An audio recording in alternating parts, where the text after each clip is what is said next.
I'm back. Not that I ever left, but because I haven't spat out my opinion on something Marvel related in a very long time. Video essays were my thing. I lived, breathed on video essays. But then I ran out of things to say. I ran out of things to do, to talk about. I said my piece. I said everything I wanted to say. I will admit though, I am planning a deep dive into every single Spider-Man movie to talk from the heart about why they worked and why they didn't work for me.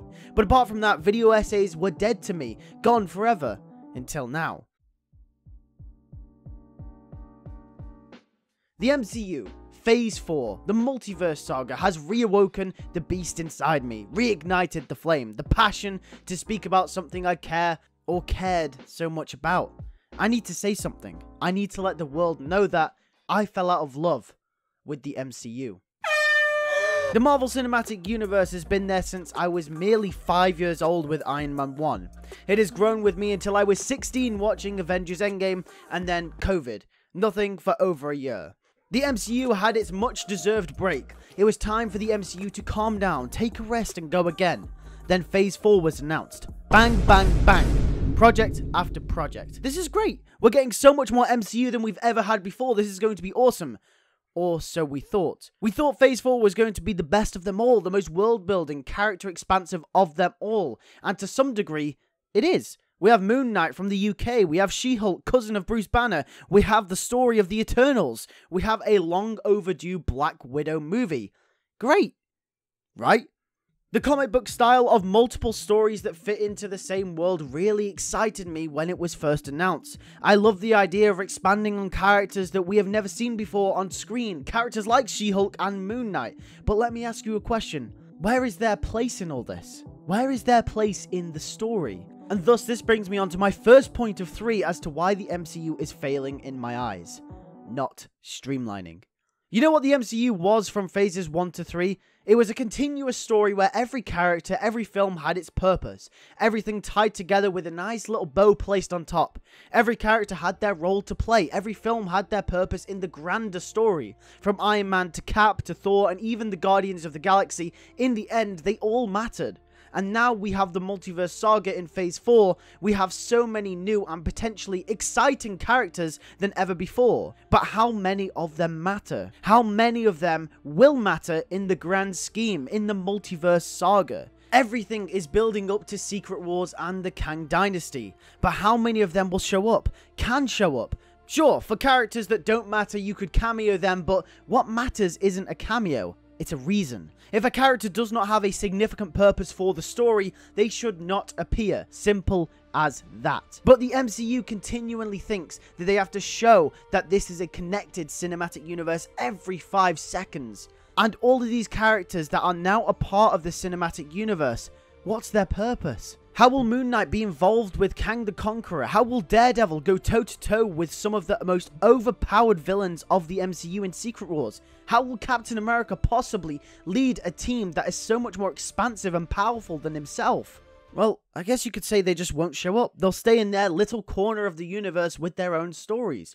But then I ask the question, what's the point? What is the point of making all of these projects, bringing in all of these characters if they don't matter to the overarching narrative of the MCU? Creating stuff for the sake with no purpose is going to cause more harm than good. Not only does it create no purpose for them in the overall scheme, but because of my second point, oversaturation. I will admit, I was in denial 2 years ago. I thought the MCU would at its best after Endgame, and there was no slowing down for it anytime soon. But the MCU has continually pumped out project after project, and I'm tired. I am so tired. I cannot be bothered to watch every single MCU show and every single MCU movie when I know that they don't matter.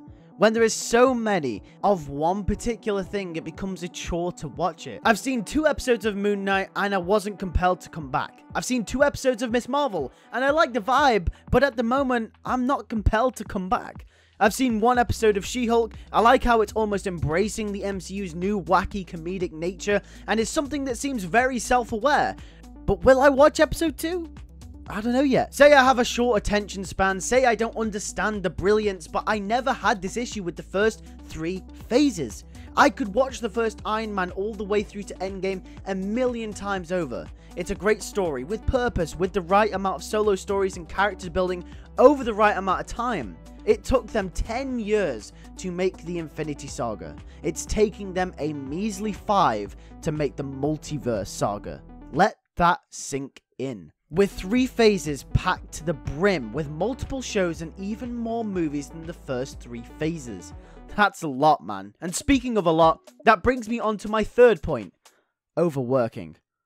I know it's been overdone, oversaid, and beaten like a dead horse, but the VFX artists are overworked. They are having to handle 6 to 7 MCU projects every single year, just so Marvel and Disney can cash in on the latest character, the latest hero. It doesn't feel passionate anymore. It doesn't feel like it's being tended with care. It feels like a rush to put out new content because the corporate demands it. I don't blame Kevin Feige, I don't blame the directors, the actors, and certainly I do not blame the VFX artists. But I blame Disney.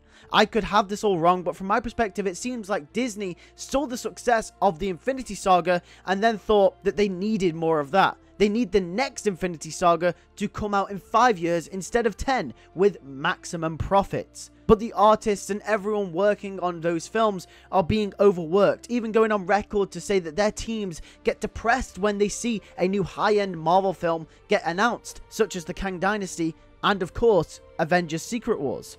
I guess what I'm trying to say is that the MCU has developed a reputation, developed a habit of clearly inviting money instead of passion. Yeah, at some point it'd be great to see all of these characters on screen that we're getting at the moment, but for the story they want to tell, are all of them necessary? Are all of these characters necessary to tell the story of the Multiverse Saga, of Kang the Conqueror, of the Avengers defeating their most powerful threat yet?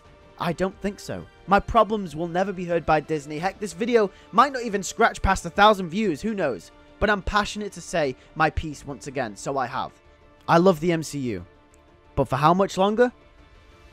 I don't know. Hey, thanks for watching my brand new video. If you are new around the channel and enjoy Marvel content, basically I post Spider-Man videos every single day where we discuss all the latest news that comes out. I also post fan fictions as well, and also I'm going to try and post a few more video essays in the future as well. There's a few more things I do want to talk about, and as I mentioned at the start of the video, I'm going to be doing a deep dive into all of the Spider-Man movies, really giving my final piece and thoughts on every single one of them, right through from Sam Raimi's Spider-Man 1 all the way to Spider-Man No Way Home, and subsequently Spider-Man 4 whenever that movie comes out. But yeah, if you enjoy that type of stuff, make sure to hit that subscribe button because we're going to be doing more of all that content on here. And yeah, if you just enjoy Spider-Man and Marvel, then make sure to subscribe. But with that being said, make sure to leave a like on the video if you did enjoy it. It helps me out massively. Also, let me know in the comment section down below what you thought of my video. Thank you all for watching, and I'll see you all in the next one. Take care, and peace.